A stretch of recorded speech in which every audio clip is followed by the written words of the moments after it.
It was a very interesting one. I was happy to be back in Nagaland after I've been here in 2021, and at that occasion, unfortunately, the Hornbill Festival was interrupted by the lodged action by special forces where 14 civilians were killed.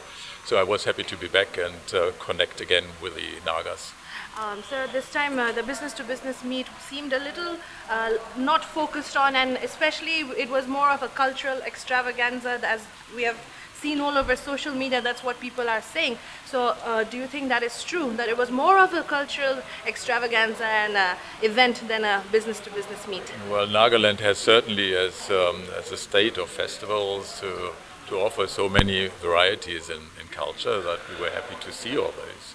And I mean that is probably both true for the business community as well as for the diplomats. So, yesterday you touched upon the topic of the Naga political issue during the program. So, do you think that because of these insurgency groups that the business is not flourishing, and how can we live together in one if because of that the business community is suffering because of illegal taxations? I don't think so. I have no comment on that element. Okay. So, which sector do you think would be the most profitable and most investable for the state?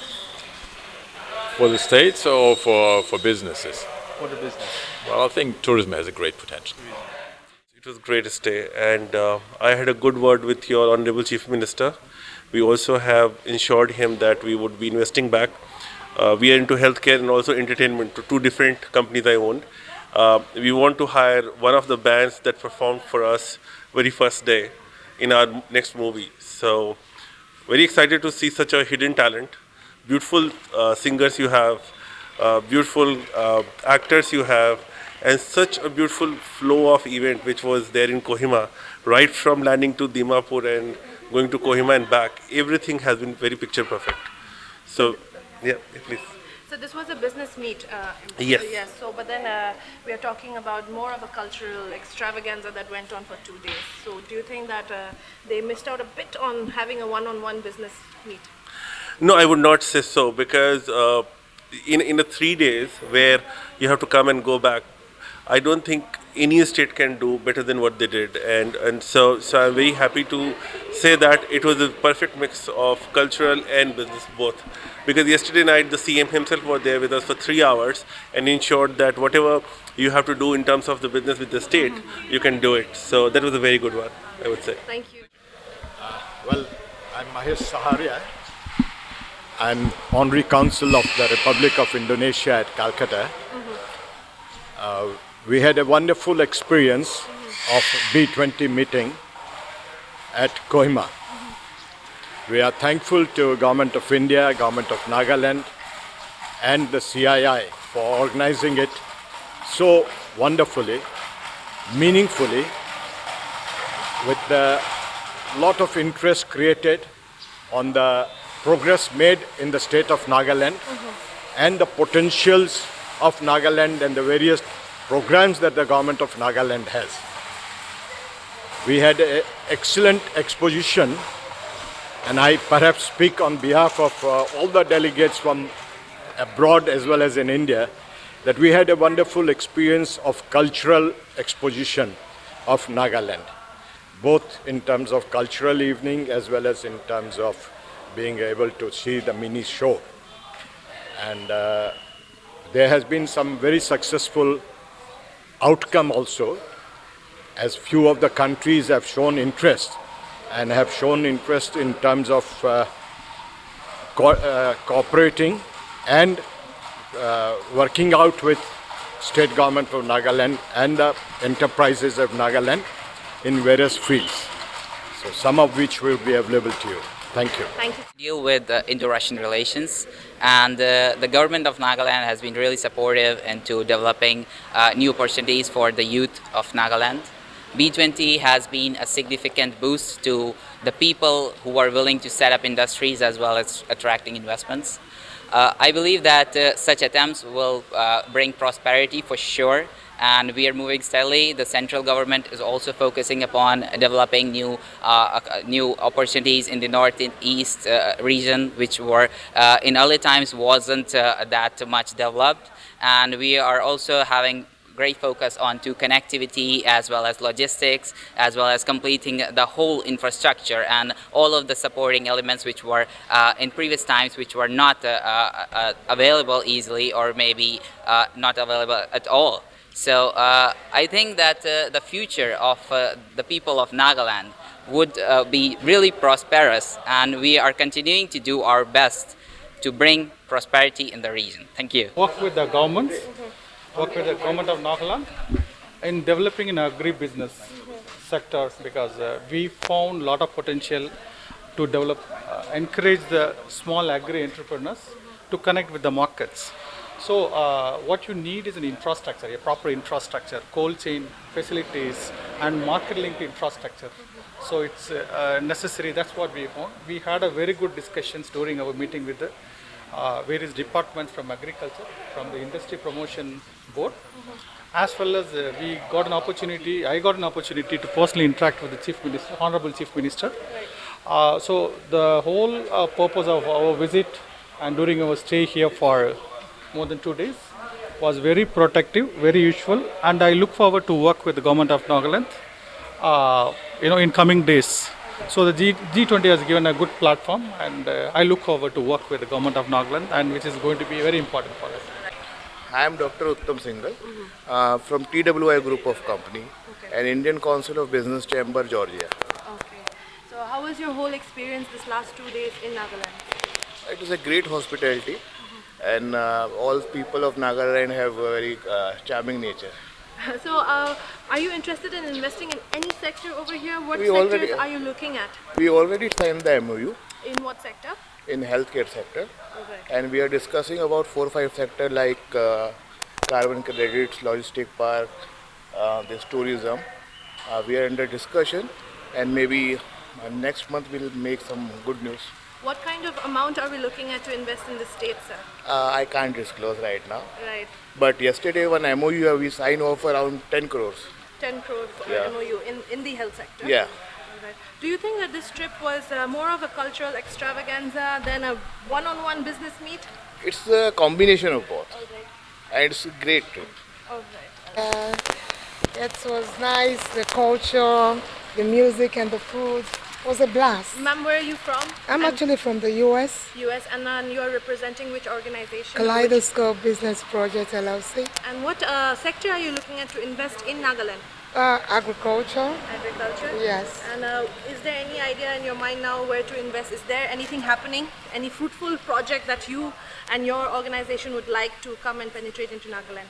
Yes, for example, the rice wine or something that they use was something new. Okay. Was something new. Ma'am, are you aware that we are actually a dry state? We're not allowed alcohol in the state. So were you aware of that? And if you are aware, do you think that us banking on rice wine, which is our cultural and local wine, should we also lift up that ban on alcohol? Oh, sure, of course. This is your culture, and you can't throw the culture away. And I believe that government allowed that to be showcased. So we saw that, and we can also collaborate. You have the rice cake and a lot of stuff that you do. That is interesting, really, and it's worthy of commendation. Okay. Are you representing in which organization? Nigeria, of course. All right. And what sector were you looking at to invest in Nagaland, or what business aspects were you looking at? We are into food processing Okay. from Nigeria. All right. So we are seeking on how to diversify with also India and Nagaland in specific. Are you planning to take Nagaland food to Nigeria, or bring Nigerian food to Nagaland, or anything in terms of processing? No, Nagaland is a cultural city, and it's very heritage and a very long time. So, and it's an agrarian economy. Yes. So there are a lot of technology in food processing here in Nagaland that we want to harness that in Nigeria also. I see that you're from Asai International. Yeah. So is Asai International planning to invest any amount in Nagaland, and if so, what could be your look at? Just right now, we have already had seen how Nagaland is, and we have understood their economic situation here in Nagaland. And now it's ready for the company to go back there, and then we discuss and see how much we can invest here in Nagaland. Here. Yeah. You did meet some entrepreneurs and business owners in Kohima this time, if I'm not mistaken. How do you think their products are in terms of the food processing products in Nagaland? Yeah, I did meet entrepreneurs yesterday. It was yesterday we met the entrepreneurs of Nagaland. And each government, when wants to, each economy that wants to thrive, it has to help the people in terms of SMEs, that is small, medium enterprises. Yes. So I was really amazed with the level of the SMEs, the level of the entrepreneurs you are having here in Nagaland, most especially in Kohima, the level of advancement they had. So I was really impressed with them, and I have a few contacts with them that we are building. Hopefully we'll build a good relationship with them. Of course, I even left one right now from the hotel I came from. We had a little bit discussion on how we are going to move on between me and him. Yeah. Right. Thank you. Thank you very much. Myself, Manoj Mittal, I came from Delhi to attend B20 summit here in Nagaland. And thank you, Nagaland people, for the warm hospitality and welcome you have done for the G20, B20 delegates. And we got a lot of opportunities and areas to do the investments here. Thanks to the CM and all his ministries and team here, we will definitely be, going to come here and do the, future investments here. Thank you so much. In what sector are you looking at to invest? Yes, I represent medical tourism in a very big way as a speaker on behalf of G20, B20 summits. And also I'm exploring the sectors to build up, starting up my IT unit here, and the healthcare sector we are exploring. And we may also go in for the distillery and rubber Intex plant. And how much are we looking at if you think about investing in Nagaland from your organization?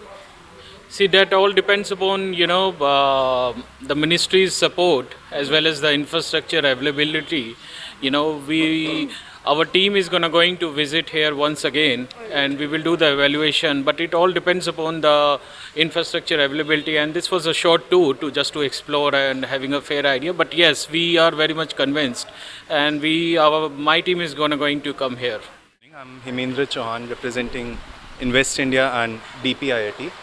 That's under Ministry of Commerce. And so the main aim for this summit is to further the Prime Minister's vision for more inclusive development in the Northeast region. Yeah.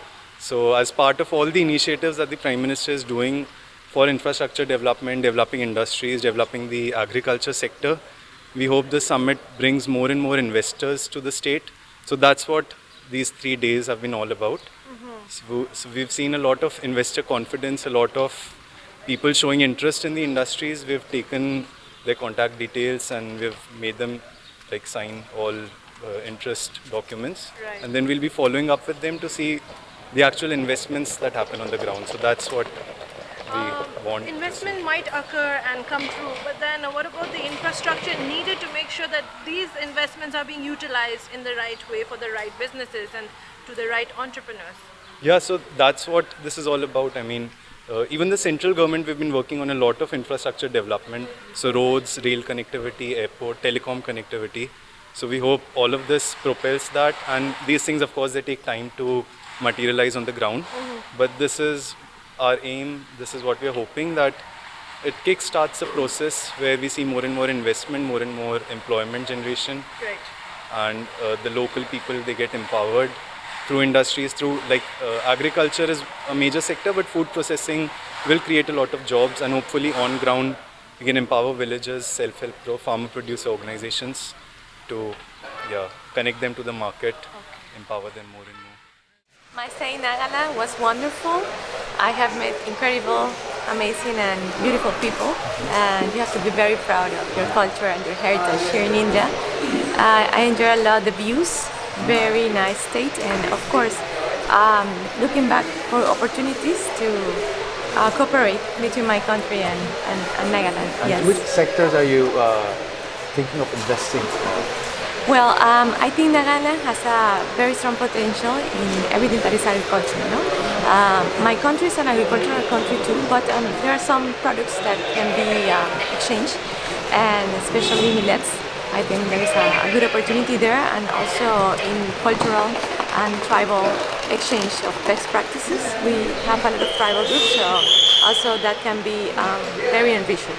Do you have anything planned for as a follow-up for this summit? Well, it can be like I can begin with a cooperation between the government of Nagaland and sharing best practices with our tribal groups in Panama. I think that both groups can learn from each other. Yes, I think that would be the And also, last question: would you also be willing to visit the state as a tourist and not as a businesswoman? Of course, but I need more days. Definitely, I have to be back to the Horn Festival.